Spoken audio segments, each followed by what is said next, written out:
thanks for coming to my session. What we're going to do is talk about project management and project management tools. My passion is to continually find and make our process better, a little bit about our firm and what we do. And I hope that you guys are here to find better tools and better way to use them. Because better tools without engagement and process and buy-in are really not worth anything. So I'm going to share a personal journey on how we got there. And it's not going to be totally technical, although if you like tools and you have things to share, I'm very happy to hear from you, and we can geek out some versions of certain tools that we've used. So I hope that sounds good. So that's what you're looking to get out of this session. All right, great. My name is Kucharski. I'm the founder and president of Format Source. We're a Drupal web development company in Chicago. I made it really easy for everybody to follow me on Twitter. It's just A. Kucharski. I know you guys are going to have to write that down. It just rolls up like that. Format Source is another Twitter channel. Oh, and by the way,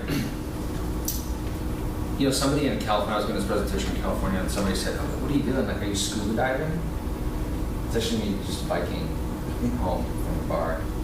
So that's a picture of that. In what month? That was January or February. That was a thicker of the face masks that I have.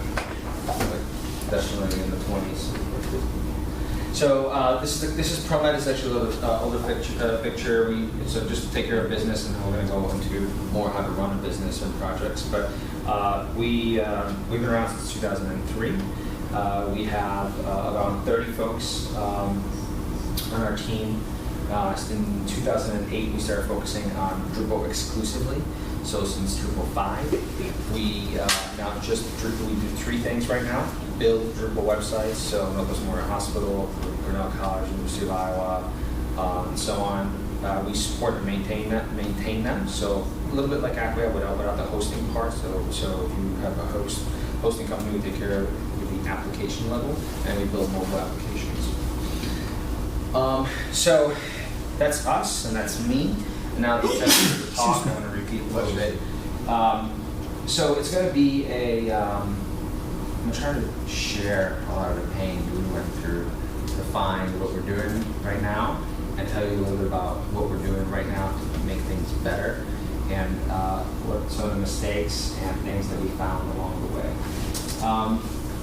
So the overview is to the objective is, and I'm looking at it from running the company perspective, and our company runs up to 50 different projects at any given time, and our project managers use all of those tools, and they may have team members that are on ProMac, they may have subcontractors, they may have client members on the team. All of our clients have access to our tool information and whatnot. So depending on where you're coming from, it may be fairly complex problems to solve. But the problem set to solve is really managing projects, particularly managing Drupal projects. That's most of the things that we do.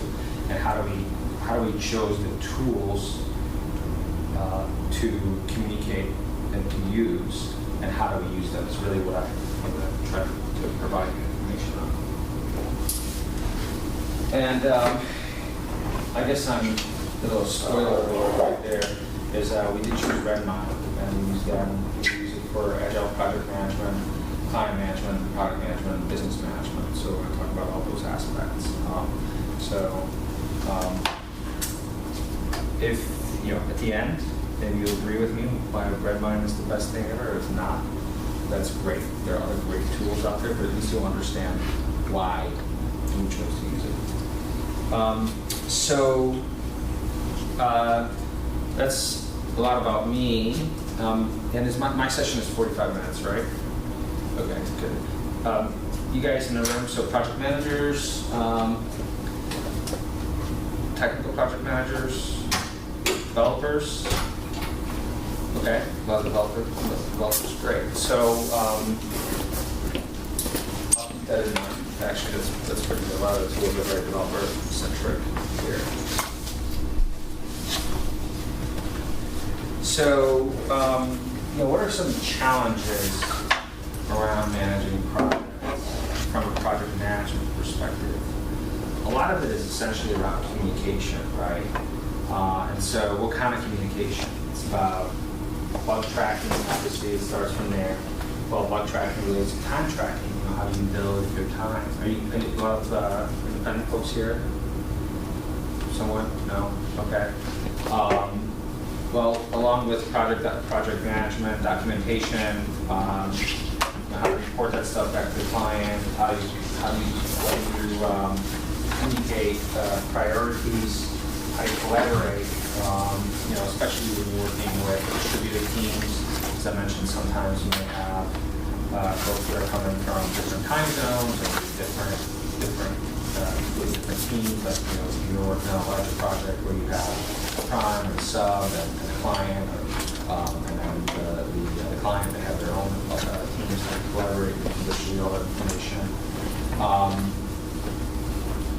Scheduling obviously can be a problem, and then a lot of times there are tools that are good for some of that information, but not so good for others. And where we ended up, and that's kind of where we realized we're just driving ourselves crazy, is we had a tool for every single thing that we did. We had a different format for doing all these different things, and then different project managers had different tools that they prefer for using some of this stuff. So it was pretty inconsistent across the board. It was really hard for us to make jumps from one project to another, especially when the commission we even left the project, or the project went dormant and then came back online. And it was very difficult to find information because it wasn't stored in a consistent fashion. So we decided to do something about that. And, so we thought a lot about what do we need and what are we trying to accomplish really. We thought about at first, we thought, well, really we divided this into 4 quadrants, and there's project documentation. So depending on how you run the project, whether it's an agile with a backlog, where we start a backlog, or whether it's waterfall, where you have a lot of upfront information and requirements that you're gathering. How do you store that? Where do you store that? What format do you store that?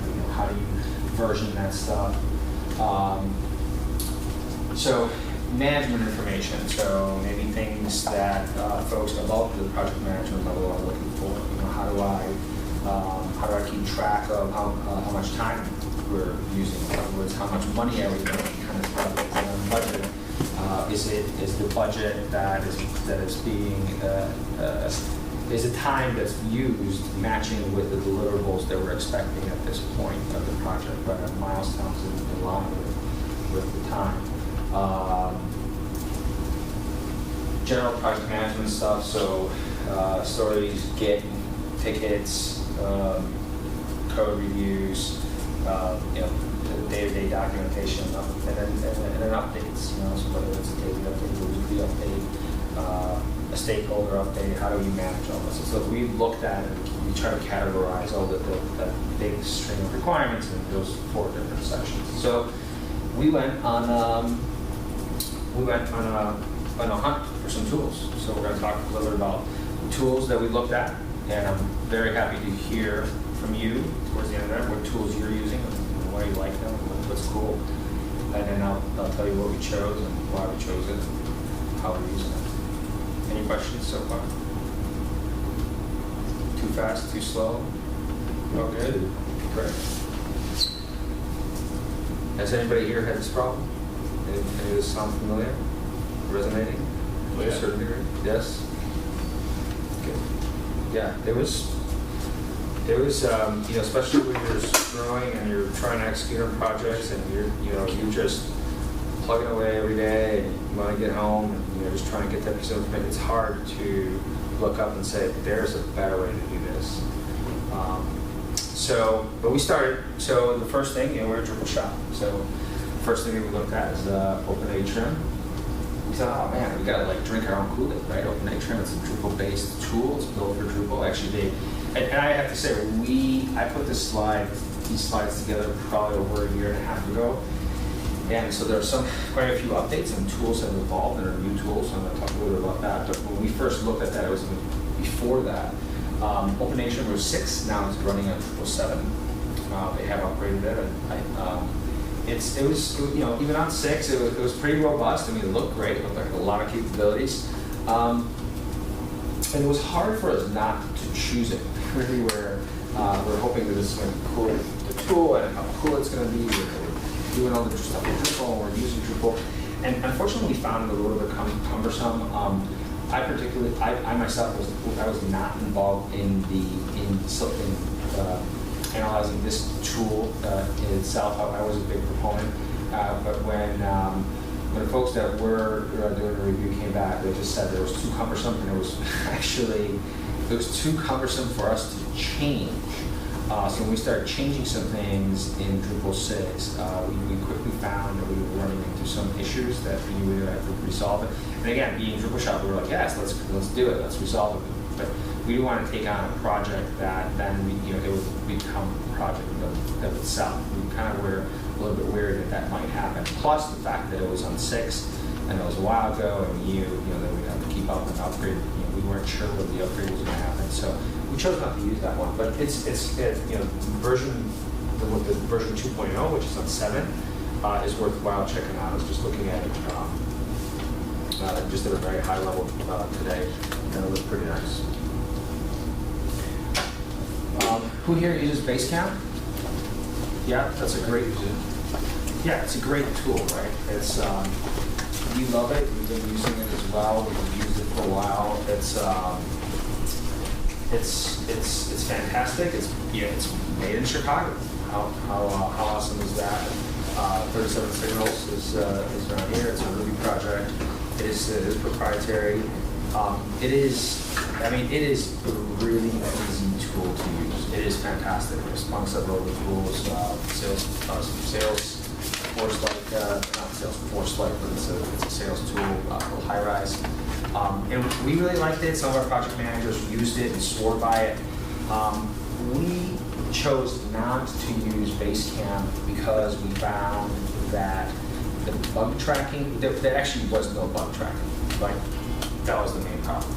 And when we found out that once we got past the design stage and communication stage, like when we started getting into the details, and there was no workflow for approval, managing it at a very detailed level was hard. We didn't have the specificity that we wanted built into it. So, still a great tool. Love it for communication. There are a few things easier to use. I mean, that's why these guys are making their money. And it is an amazingly easy tool to use. Love the email integration. You love the updates to the client. Task lists are great. You can clone your projects. You guys clone projects? Yeah. So so you're doing repeatable stuff. It is pretty good. It just didn't have that detail that we needed. So, Atlassian products. Anybody here using Atlassian? I'm guessing, right? Atlassian. It's European, right? Or is it Australian? It's Japanese. Japanese? That's what I heard. Really? No, I can't. That couldn't be Japanese. I met one of the. Not the word, but the product. Oh. I met one of the system admins that works for they've got pretty extensive infrastructure. He was in Belgium, so I don't know. Maybe we'll. Australia. And whoever looks it up will get the. Australia. You, sir, who said that? Get the book. Which one? It's the Drupal projects. Oh, I have that one. All right. Well, next question. All right. Anyway, so we evaluated it. I used it with some clients had needed it. The ticketing system is awesome. It's great for agile projects. A great set of build add-ons, graphing for burnt down charts and so on. Great suite of products. Whether it's Kanban boards, team collaboration, and others. Anybody else who's using it right now? Anything good? Yes. So other great things about it. We're just primarily using it for Jira and Greenhopper, which is now merged into Jira. It's not Greenhopper separate anymore. All right, and that's a Kanban board, right? It's Scrum or Kanban, yeah. That's how we're using it too. Okay, great. Yeah, it's an awesome tool. So actually, the only reason why we didn't end up using it is because, unlike what we wanted to do, unlike Drupal, the Drupal product, we actually wanted to have access to the source code and kind of be, have control over it. And we wanted it to be open source. So,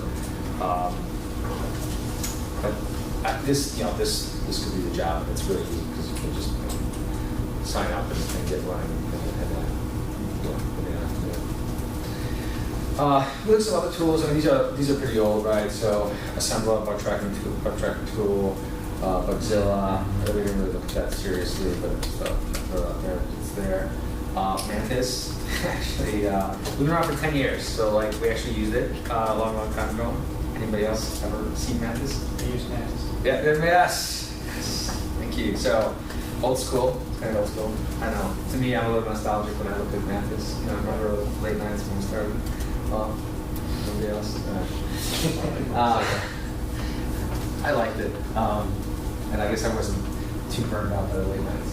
All right, Harvest. So those are great project management type tools, bug tracking tools that we reviewed. There's other aspects to what we needed to manage our projects, right? So one of them, one of the aspects that's very important to us, because that's how essentially we measure our effort and balance our books, and it's a very important part of our business, is time tracking. So there are a couple time tracking tools that we looked at. Harvest is one of them. Anybody here use Harvest?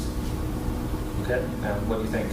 Well, we use it mostly for time tracking and sort of project budgeting, which gives us a sense of how many hours are being spent. We use it for invoicing, or at least for compiling the hours needed to invoice.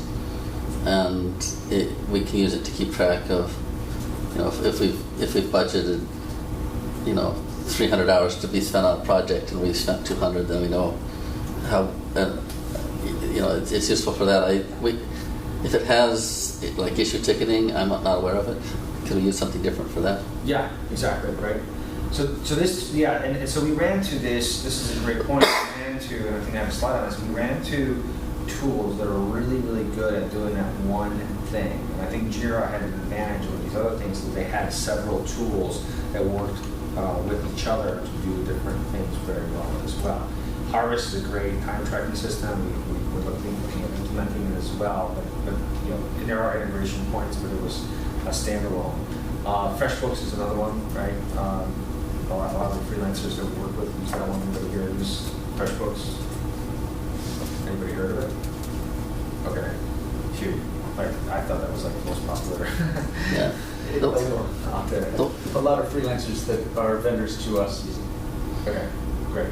I haven't used it, but we've researched it a little bit, and what our bookkeeper and accountant tell us is that it's an accounting. It's not. Some people think it's an accounting tool, and it's not. It's more like an invoicing tool, and it's not a full-fledged accounting system. Yeah, the way I understand it is a time tracking tool, but then when you track time, it allows you to kind of set up your hierarchy and then tally that time and then create invoices at the end of it. And that's how we've been on the receiving end of it. I haven't used it, but we just didn't think that it was. I think they might have a team version, but from what we've seen, it was really built from being used by individuals. Yeah. And we have anything to add on that. So QuickBooks used to do this at one time, and QuickBooks, for better or worse, is our accounting system right now. So we'll try to extend it as well. I try not to be too negative, and as I try to tell this to my children, don't have to say anything, nothing. You don't have anything nice to say, don't say it. But in this case, I just can't. Time tracking was just awful in QuickBooks. It was horrendous, and they actually just gave up. They're like, we're quitting. They stopped doing it. I don't know if they stopped. It was not long because it was worse.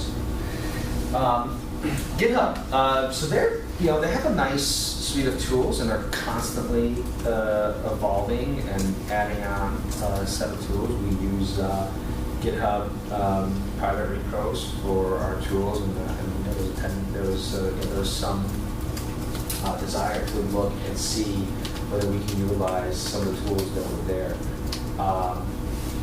We weren't sure whether it was going to take a different direction at any point.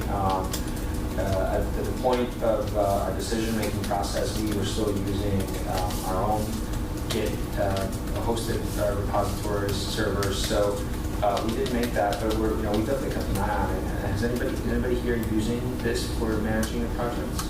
You are? Yeah, we're using it among other things. Among other things. Yeah, unfortunately. Manage projects or just for code repository? Both. I think for just developers, GitHub works pretty well. It does some things better than Redmine. Like if you want to add an image to a ticket thread, it displays it right away rather than. Right. It doesn't have some of the things that like Redmine offers or some other project management things offer, but there is a ticketing system, and you can, it creates take a message thread. And one nice thing about it is that when you make a commit, in which the commit message has references the issue ticket, the issue number, then it adds an inline diff of just that commit. So for code review, that can be pretty handy. I thought we were able to do that with Redmine too, but I'll look at that later. Yeah. Okay. I mean, I think for if you want to let your clients into your ticketing system, it's probably a little more problematic. We do. We let our clients see everything. I mean, there's only a couple times in the last 5 years that's made us condemn. Why? We try to have developers say nice things all the time. Sometimes challenging, but yeah, we do. But okay, that's good to hear. I mean, it is constantly evolving, and it is a great tool. We're using this for Git version control. So, so we look at all these tools, and we notice that a lot of them are doing. A lot of them are exceptionally good at solving one piece of the puzzle, but that was kind of what the problem that we're trying to solve. We had too many tools already in use, and we had a lot of them talking to each other, and we did a lot of integration. And so we're trying to integrate stuff, but it was messy because it was cross integration. So QuickBooks to ticketing, and there's arrows and data going all over the place. There wasn't a hub. There wasn't one place that kind of did a lot of things really well. So that's what we went out and tried to solve. And so our high-level requirements were we wanted to be open source. Obviously, we wanted to be secure. We wanted to be extensible. We wanted to have good usability so that clients would adapt to using it. And we didn't want it to be self-hosted, so we didn't want to just put it out there. We wanted to own that. And so we chose Redmine. Surprise! We got everything that you guys know. So, okay. So who here has not heard of Redmine? You've not. Okay, great. So people have not heard of Redmine. Great. Who here has used Redmine? Okay. So majority of you have not heard of Redmine. Wonderful. So hopefully you learned something new. It is a flexible project management web application. It's an open source tool application. It runs on Ruby on Rails. It is extensible, so plugins. They're plugins are like R modules. It is pretty active. It is pretty widely adopted, so it's got a good adoption rate. So we don't think it's just going to end up dying. There was one concern, and it has been forked. Now I know in Drupal community forking is a little more controversial than other open source projects, but But in this case, we were a little bit concerned when we looked at it because Chili Project was for, and a lot of the core founders or core contributors that were building Redmine had moved to the Chili Project. But we chose to stick with Redmine. And I'm going to tell you a lot about the uses, but there's one thing, and I saw a slide recently, and I just basically put it in here because I think it's so important. It was taken from a DevOps presentation, talked about tools and methodology, and it's so important. So we wouldn't have been able to get where we are if we didn't have the right tool that was customized and that had our needs in use and it was configured for us. And if we didn't just make it, we were not fanatical and make it a priority one, priority zero, the most important priority for everyone in the organization and anybody touching the organization to adopt this new tool. Without doing both things, I think a lot of times a change like this is going to completely fail. And I've seen it, I've heard it, I have talked to a lot of my friends who are running Drupal shops or other businesses, and they say, oh, I just purchased this tool I'm paying $30,000 a year for it, and nobody's using it, or we have this other tool, and everybody loves this spreadsheet, and I can't get them to change. Change. It sounds like a big consulting. I come from a consulting background, and I didn't implement like the formal change management. But I want to stress to you that maybe we did it informally without communicating what we're trying to accomplish and making sure that everybody's doing and using the tool in the way we envision it happening, and without following up and training and checking, it's just going to fail. And people will get frustrated and will give up, and you'll go back to square one. That's where we were several times before, where everybody just goes back to their favorite tool because that's what they know. That's what they know, and that's what they're comfortable doing, right? So this is really important, and this is a great quote. All right, so Redmine, the tool, multiple project support, so we can manage 50, 100 different projects at any time. We have a hierarchy, so our clients are top of the hierarchy, and we have subsequent projects underneath that. So we can have a client that has visibility to 5, 10, 15 projects underneath their top hierarchy. I as an admin level can see all of it. I can archive unarchived projects, so I can have as long of a view as possible. I can also assign levels. I can have a totally flexible workflow. I can restrict, just like in Drupal is a pretty robust permission system. Redmine is a pretty robust permission system. I can determine who sees what when. Pretty flexible issue tracking system. Very, I can define all my fields, kind of like CCK was dating myself. Gantt chart and calendar stuff. It's there. It's not perfect, but it's there. Documents, document management, news, activity. I can incorporate email notifications into it. It's not perfect. Project wikis, project forums, time tracking. Time tracking works. It's actually pretty good. Just as good as a ticketing system. Like I said, custom field. It's got Git integration. I can, a lot of folks who write an email. Get a lot of they just look at email. Did you get that ticket via email? Did you update it? And just look at my email. Look at your email. It's there. LDAP support, self-registration. There's multiple language support, and multiple. We did try multiple languages or multiple databases, but it's there in case you need it. So. I think it's actually an old scan. So this is what it looks like. This is what a ticket looks like. We have the ability to, we have different, this is basic subject, which is titled, just to kind of paraphrase it, it's Drupal title, description, body, I have a simple wiki, statuses, which are totally customizable, priorities, we use that a lot, who it's assigned to, obviously, version, so you have multiple versions of your software that you're building, which version you're finding a bug in. If you use the date field that are on the right, then you'll be able to generate Gantt charts, nice project plans, and also be able to get nice modules like a nagging module, which will send you an email when your issues are past due every hour. If you need to be reminded, we don't do that. So you could if you wanted to. And then you can customize a lot of this stuff. So this is probably the most the core of it. It is wrapped around the issues, or kind of like the Drupal. The one thing that I love, or at least I loved when I was doing a lot more of it, is I could, in a list, I can select multiple issues. I know it's such a small and simple thing, but it just made my life so much better. I can select multiple issues, and I can change status, I can reassign them, I can bump them up in priority, I can close them, so I don't have to, if I have 100 issues, I don't have to sit there for half an hour and close 100 issues.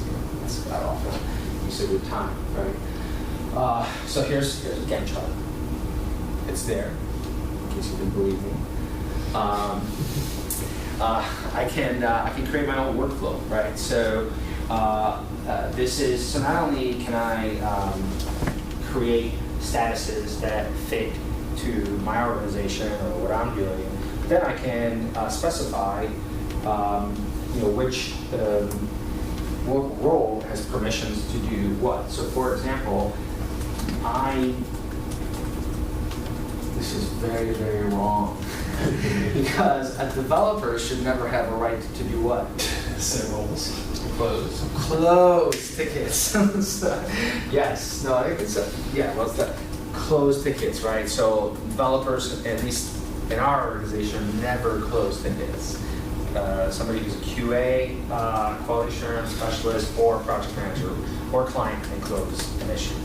Right, so you can set your own workflow. Obviously, that works for us. It may not work for you, but it's pretty powerful, right? So I think Atlassian does a really nice job with workflow. Is it similar to? It's probably a little bit more visual, right? I haven't. Does everybody set workflow in Jira? Yeah, we actually customize that significantly. You can do an awful lot of changing and logic switching, and you can do a whole drag and drop thing. You can write your limitations up. It's really robust. But this is really good for an open source tool. I mean, we're paying for Jira. Right. Well, we're not paying for this too.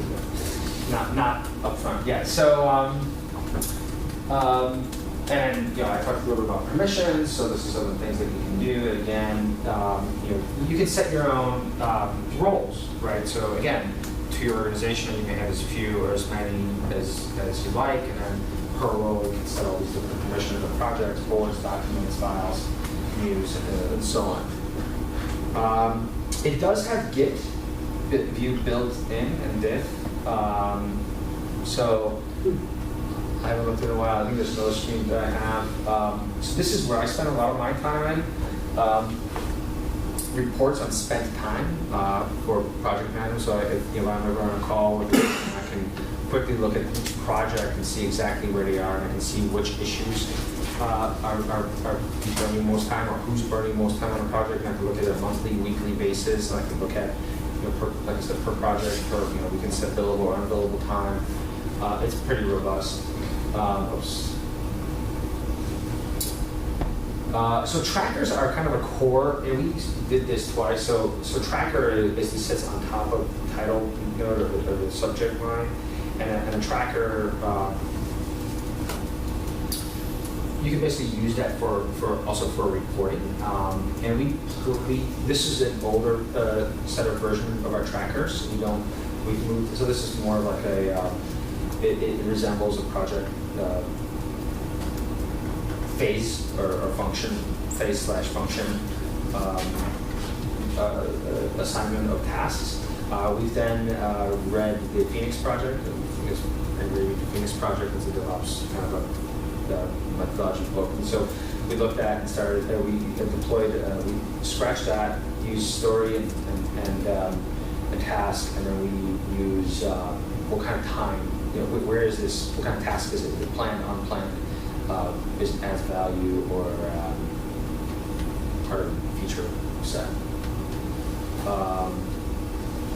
So more customization on issues. the workflow, custom fields. So, for example, I can add custom fields to issues, spend time. So, or reporting time, I can add it. Wherever many people can report time to an issue.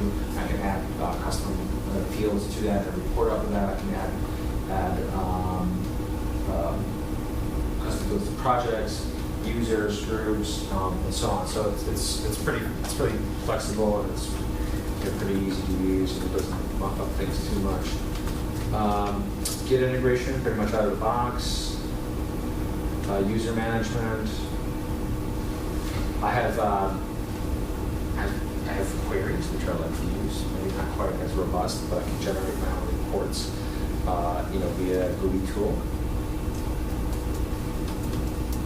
So usually we have a project manager that comes in and talks a little bit about that. I'll try to do my best here.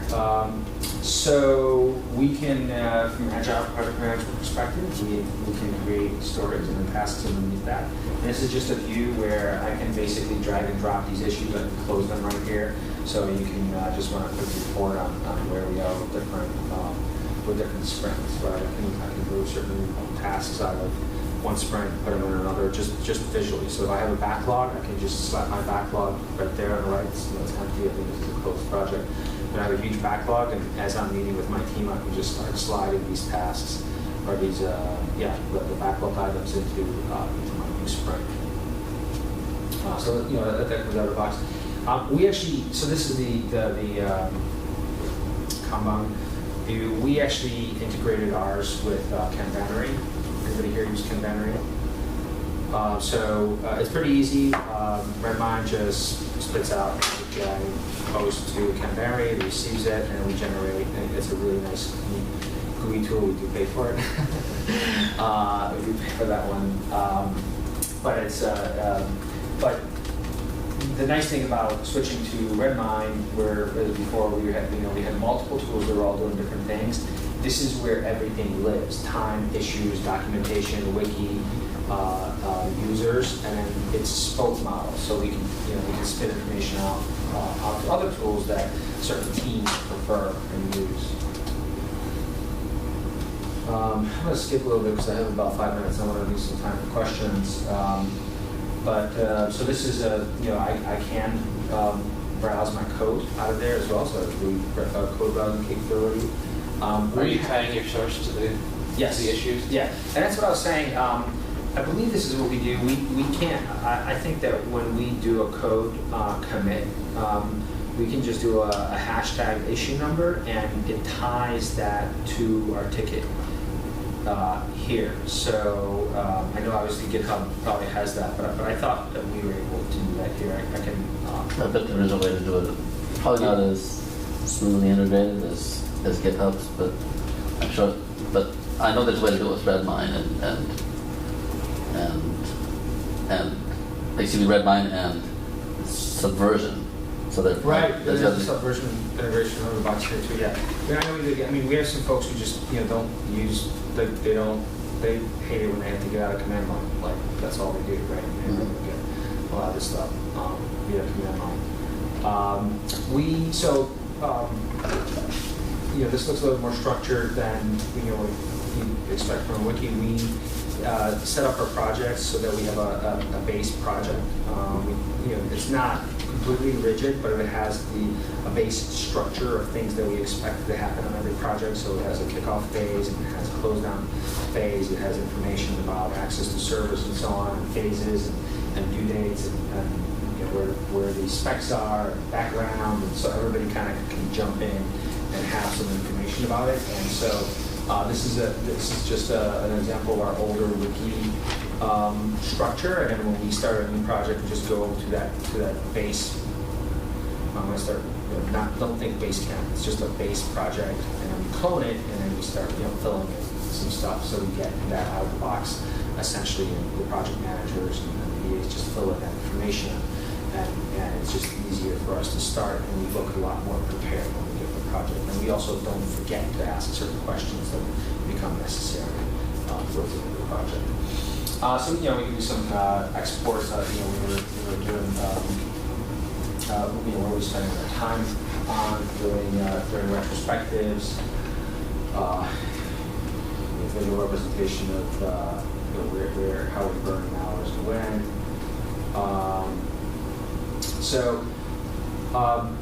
Like I said, we do let all our clients in. They have time reporting just like I do, and they have visibility into everything. We use the wiki, and we try to be very methodological about how we report time, how we report progress, and how often, so that there's no mistake ever, or miscommunication. And like I said, almost some folks, they don't care about the details, and some technical project managers on the client side, they love it. They want to do every single thing. If they want to, go for it. Let's do it. And other folks just give me the high level. We have red, green, or yellow, right? Great, we can do that too. That's part of our process. I already talked about cloning, talked about roles. Talk about the fact that this also allows us to manage all the projects in the same way. Now that we have one tool and it's the hub of all information, we just everybody's used to using it. Basically, we have a contractor that comes in and we say, if you don't put in your time on a daily basis, you just don't get paid. It's that simple. So they generally catch on pretty quickly. We use it for our internal tools, so basically everything that we do internally, we use that. Our marketing, our marketing team's like, you want some stuff done? Give me a ticket for that. It's this, but it gets everybody kind of using it. And there's no excuses, and you can always find out what everybody's working on by checking into it. It's got some good integration. We use it in pretty much everything out of the box. Like I said, I use it for time reporting, so I can take a look at it at a pretty high level. I can see a date range and say, so this is for a particular client, how many projects they had and when we burned some time, and I can drill down a little bit further and say, okay, what were we doing? So this is detailed based on tracker. What were we doing, and when were we doing it at any given time? And I can even keep on drilling down more. So I can say, okay, well, who was doing stuff in a given time? And I can break it down into, instead of months, give it to me by week. And then I can roll it back up and say, okay, let's start by who's doing what project they're doing. So I can, filter my reports. I can really dig into what everybody's working at any given time. So we export this. This is actually an exported report. Resource scheduling, still not perfect. We attempted using this.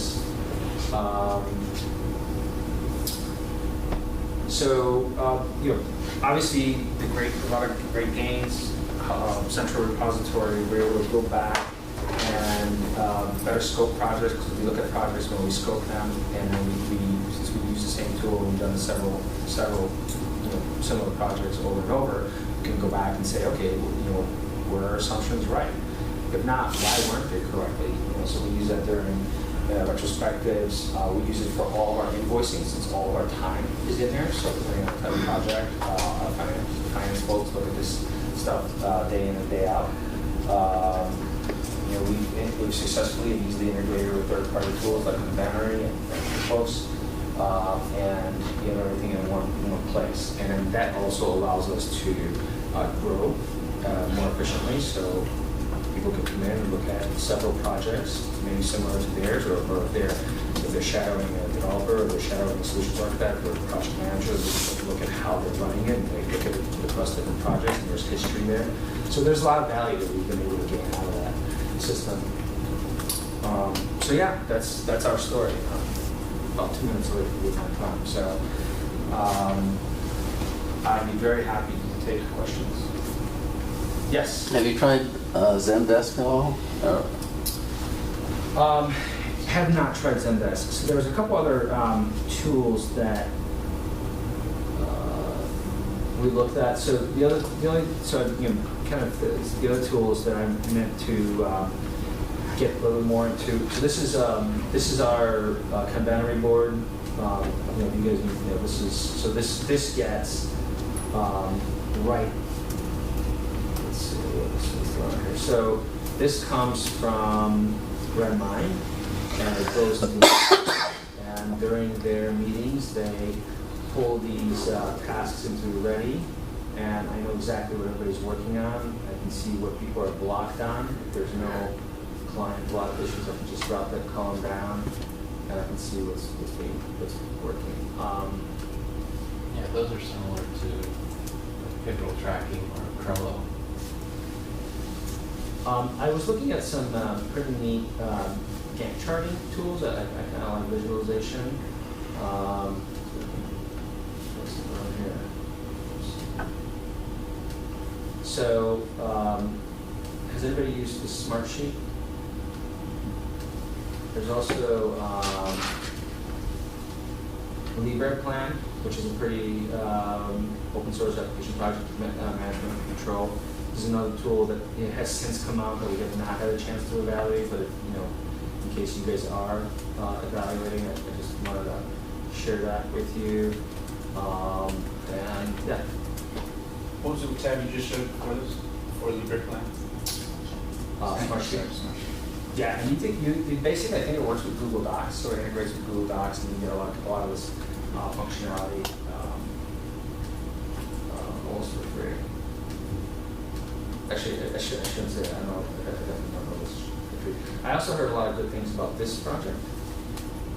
I have not evaluated it. Again, I don't know if it was, we didn't find it or we didn't look at it. It's open source Gantt chart resource per project tool. There's Pivotal Tracker. That's another one. Pivotal Tracker, yeah, I haven't. Tried that. So I'd love to hear kind of what you guys are doing. So Pivotal Factor, I think I'm recording this. Look up Pivotal Factor. Yeah, I played with it when it was free. It's Good. interesting, yeah. We use it on a project, or we're using it currently because one of our clients wanted us to, and it's got some nice features, but I'm kind of meh about it. I personally prefer Redmine over Pivotal.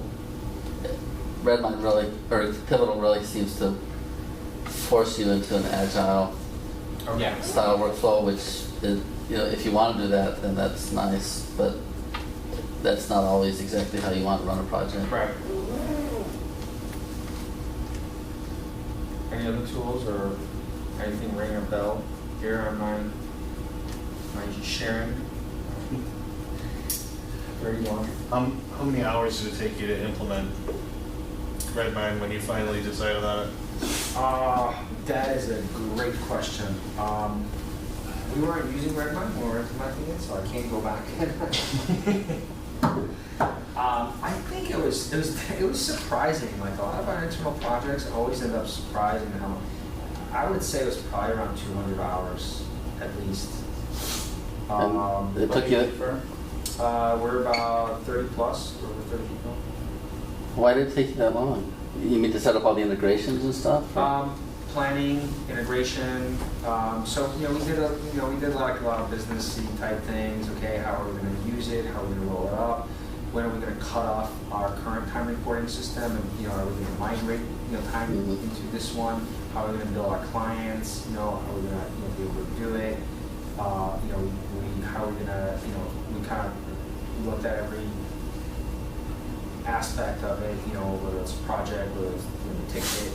And analyzed it. So I mean, not like really, that much. I mean, I think I spent probably, maybe 10 to 20 hours on some of the planning sessions. Maybe, then we had to implement it, then we rolled it out, and then we had found that we researched the add-ons, and they call it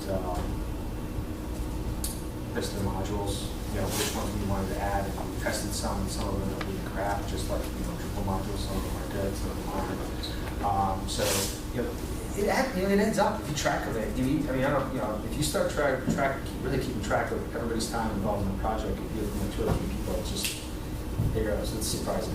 But I would guess it's at least 200 for all those tasks. We set it up. There's a company called Source Repo that offers free, well, not free, but it's basically paid hosting of both, Git or SVN repositories, plus, as they will host Redmine projects for you. So we didn't do any setup. We just paid $6.95 a month to use their hosted solution. And we didn't do any of that planning and preparation that you did. And we probably aren't getting as much out of it as a result. But no, I mean, obviously, we implemented it somewhere, and somebody, took an hour to do that, and, right. and then, it all kind of clicked around and played, and then we thought, then we had a meeting, okay, let's do this, and so, and then we started, adding our own modules, and so we actually, let's see, actually one of our clients asked us to implement it for them. They liked it so much. And I think, we ended up, it was like, just to set up and configure it for them, I think we ended up doing it for like 60 to 80 hours, and it sounds like, holy cow, that's a lot, but it was a large institution, so we wanted to consult with them, make sure that, we're going through due diligence and how they're going to use it, and they ended up using it, actually, they didn't, it's, when I finally saw the product, it really makes sense for that, but it is really different from ours. I think in the end, it's a wonderful solution for them, but it really is a different thing. We really focus, at least maybe from my perspective, I'm focused on the time tracking, and they really look at custom systems. Let's do one more question, and then I'll wrap it up. Yes? One of the things I've seen people use Basecamp rely on Basecamp for the most is just file sharing, document management, between the client and us. So if you got rid of Basecamp, does Redmine do a pretty good job with document sharing and file repository and all that sort of thing, or does it's decent? Yeah, it's not. I mean, that's. I think Basecamp does a beautiful job, and I really mean it. Like, it just makes you love the product, right? It is so nice and it's so easy. It's like, wow, I wish everything in life was that great. But it's limited, and maybe that's by design, right? And Redmine has some geeky type things. The file repository, you can create folders and all that stuff, and it makes it a lot easier as a result. So it's not that easy. We basically use the stroke methodology and say, look, if you're going to have 5 folders like Google Docs, put it in your wiki, and then communicate via it. So it's not a perfect solution. It's not as elegant as this. We use a paid service called Central Desktop, which works really well. It's a Silicon Valley thing. It's a SaaS subscription. Central Desktop. They have a great file versioning system. You check files in and out, and while you're editing them, you can make notes every upload and all that. You can go back and look up previous versions. I don't pay the bill, so I don't know how much it costs, but it's great. What was the other one? All right, thank you very much.